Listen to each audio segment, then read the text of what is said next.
Hello, YouTubers and tech lovers out there. Kshitish Kumar again here from Horizon Tech for you. और Horizon Tech for You के आज के इस episode में हम एक बहुत ही इंटरेस्टिंग टॉपिक के बारे में बात करने वाले हैं, जो कि है रैम वर्सेस रोम। तो ये जो दो अलग अलग मेमोरीज़ हैं, अलग अलग मेमोरी के टाइप हैं, उनको आज हम कंपेयर करेंगे और थोड़ा डिटेल लेवल पे बात करेंगे और समझेंगे कि इनमें क्या डिफरेंस है।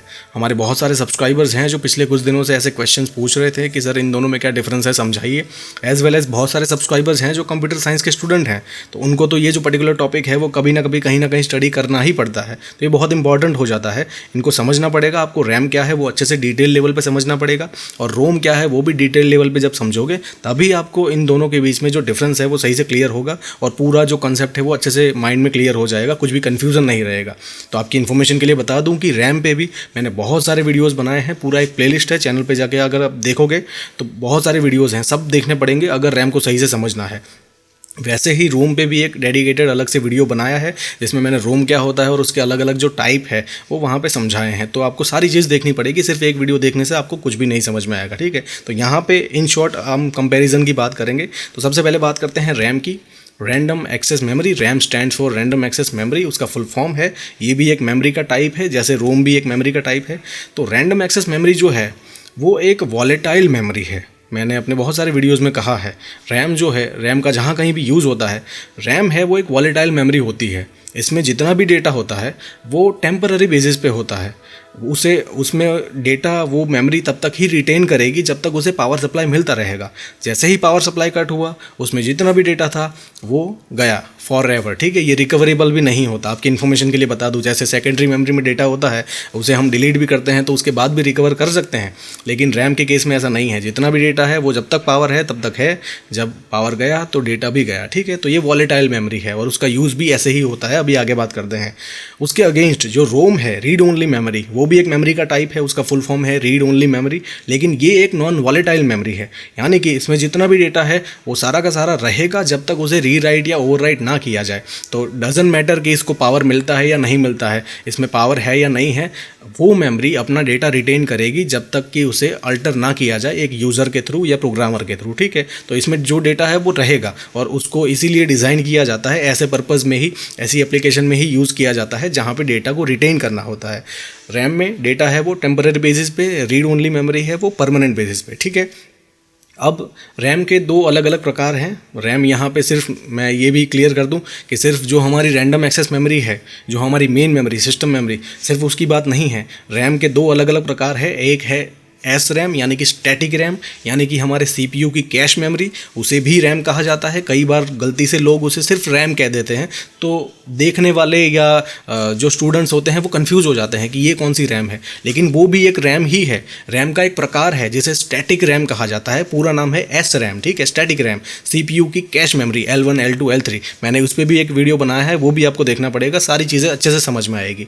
और दूसरा जो प्रकार है वो है हमारी रैंडम एक्सेस मेमोरी, यानी कि डी रैम या SD रैम। डी रैम का फुल फॉर्म है डायनामिक रैंडम एक्सेस मेमोरी, या SD RAM synchronous dynamic random access memory. तो ये है हमारी random access memory, main memory, system memory जो हम लगाते हैं 8 GB की, 16 GB की, ठीक है।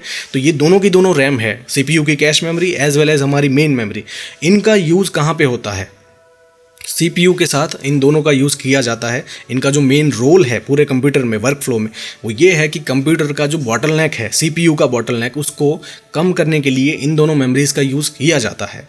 CPU जो है वो डायरेक्टली आपकी जो सेकेंडरी, आपका परमानेंट जो स्टोरेज सॉल्यूशन है वो तो हमारी सेकेंडरी मेमोरी डिवाइस होता है, हार्ड ड्राइव, SSD। इसमें जितना भी डेटा है वो CPU को कहीं ना कहीं प्रोसेस करना होता है, लेकिन CPU डायरेक्टली ये जो मेमोरी है, सेकेंडरी मेमोरी, हार्ड ड्राइव्स और SSDs को डायरेक्टली कभी एक्सेस नहीं कर सकता। और इन सम केस अगर ऐसा सिस्टम डिज़ाइन किया भी जाए, फॉर एग्जांपल समझाने के लिए बता रहा हूँ, ऐसा होगा नहीं कभी, लेकिन अगर ऐसा एक सिस्टम डिज़ाइन किया जाए, फॉर एग्जांपल मान लो, तो भी CPU कभी अपना परफॉर्मेंस दिखा ही नहीं पाएगा, क्योंकि ये जो मेमोरीज हैं, सेकेंडरी मेमोरीज, वो इतनी स्लो होती है कंपेयर टू ये जो रैम है और CPU की कैश मेमोरी इतनी स्लो होती है कि CPU सही से वर्क कर ही नहीं पाएगा। CPU को ऑलवेज वेटिंग कंडीशन में ही रहना पड़ेगा, सही से वो अपना परफॉर्मेंस दिखा ही नहीं पाएगा। और ऐसा सब ना हो, कंप्यूटर इतना स्लो ना हो जाए, बॉटलनेक इतना ज़्यादा इंक्रीज ना हो जाए, इसी इसीलिए पूरे वर्क फ्लो में ये जो रैम नाम का डिवाइस है, अलग अलग जगह पे रैम अलग अलग यूज़ की जाती है, यानी कि रैंडम एक्सेस मेमोरी एक पॉइंट पे लगाई जाती है और उससे भी आगे एक एस रैम लगाई जाती है, यानी कि CPU की कैश मेमोरी, ताकि CPU एक्चुअली में अपना परफॉर्मेंस दिखा पाए।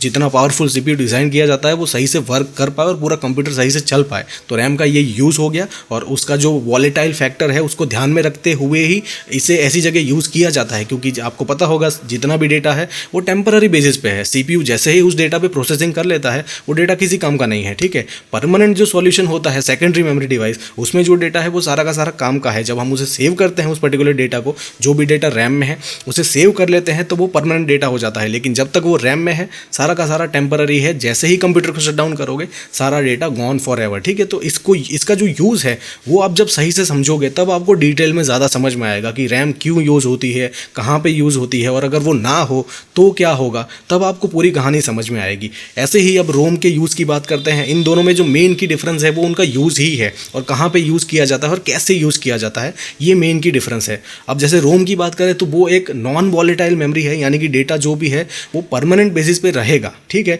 लेकिन इसका यूज़ कहाँ पे किया जाता है, इसको भी आप नॉर्मली जैसे मैंने कहा परमानेंट स्टोरेज सॉल्यूशन हमारा जो सेकेंडरी ड्राइव्स होती है उसकी तरह रोम का यूज़ नहीं कर सकते, वहाँ पे रोम का यूज़ नहीं कर सकते। रोम का यूज़ वहाँ पे होता है जहाँ पे डेटा को फ्रिक्वेंटली रीराइट करने की या रीप्रोग्राम करने की या अल्टर करने की ज़रूरत नहीं होती, जैसे कि बायोस और firmwares the best example of ROM, ठीक है। रीड ओनली मेमोरी अगर आपने वीडियो देखा होगा तो मैंने वहाँ पे भी ये मेंशन किया था। रोम को अगर सही से समझना है तो आपको बायोस को समझना पड़ेगा, बायोस क्या होता है, ठीक है। और जो हमारे हार्डवेयर्स होते हैं उनके साथ एक छोटा सा ऐसा सॉफ्टवेयर दिया जाता है जिसको कहा जाता है फर्मवेयर, और वो होता है ऑपरेटिंग सिस्टम के लिए, ताकि ऑपरेटिंग आपके उस हार्डवेयर को सही से रिकग्नाइज करके उस हार्डवेयर के साथ सही से वर्क कर पाए, डेटा इनपुट आउटपुट ऑपरेशन जितने भी होते हैं वो सही से कर पाए। इसीलिए एक ऐसा सॉफ्टवेयर बीच में दिया जाता है, ठीक है, जिसको कहा जाता है फर्मवेयर। तो ये दोनों के दोनों रोम के बेस्ट एग्जाम्पल है। अब इन दोनों को आपको पता होगा, अगर आप कंप्यूटर यूज़र हो और सही से यूज़ किया है कंप्यूटर तो आपको पता होगा कि इन दोनों को हमें फ्रिक्वेंटली अपडेट करने की ज़रूरत नहीं होती या रीराइट करने की ज़रूरत नहीं होती। जैसे एक नॉर्मल सॉफ्टवेयर होता है उसका हर हफ्ते में या हर 15 दिन में अपडेट आता है उस कंपनी के थ्रू और हम उसे अपडेट कर देते हैं। लेकिन बायोस के केस में और फर्मवेयर के केस में ऐसा नहीं होता। हार्डली आप देखोगे कि साल में एक बार या 2 बार उसका अपडेट आता है और हम उसे अपडेट करते हैं, ठीक है। तो ऐसी जगह पे यूज़ किया जाता है इस रोम को, रीड ओनली मेमोरी को, जहाँ पे उसे फ्रिक्वेंटली अपडेट करने की ज़रूरत नहीं होती, ठीक है। अब और एक जो डिफरेंस है इन दोनों के बीच में, मेन डिफरेंस वो है इनका जो प्रोग्राम साइकिल है या प्रोग्राम का जो तरीका है, रीराइट करने का तरीका। रैम को आप आसानी से, आप नहीं, आपका CPU, रैम में जो भी डेटा होता है वो CPU के लिए होता है, और जो भी डेटा रीड एंड राइट होता है वो CPU के थ्रू, मेमोरी कंट्रोलर के थ्रू होता है। तो वो बहुत आसानी से हो सकता है, ठीक है। मतलब रीड एंड राइट करना इतना डिफिकल्ट नहीं है। रैम के केस में आराम से डेटा रीड हो सकता है, आराम से डेटा राइट भी हो सकता है। लेकिन रोम की कहानी अलग है। रोम में डेटा रीड करना तो ईजी है लेकिन राइट करना इतना ईजी नहीं है, ठीक है, जितना कि रैम में है।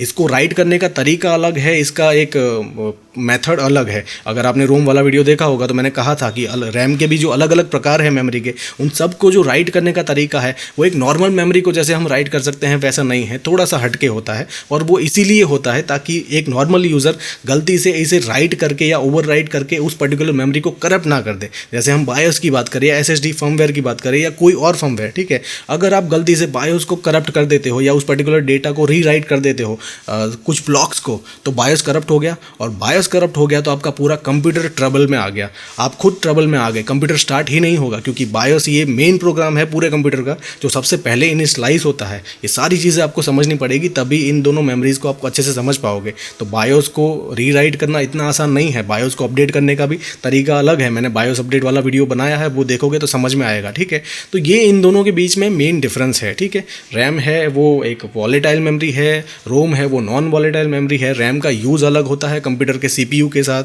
रोम का यूज़ है वो बायोस में होता है, SSD फर्मवेयर में होता है, बहुत सारी जगह पे रोम रीड ओनली मेमोरी यूज़ की जाती है। लेकिन हम कंप्यूटर की बात करें तो ये दोनों बेस्ट एग्जांपल है रोम को समझने के लिए।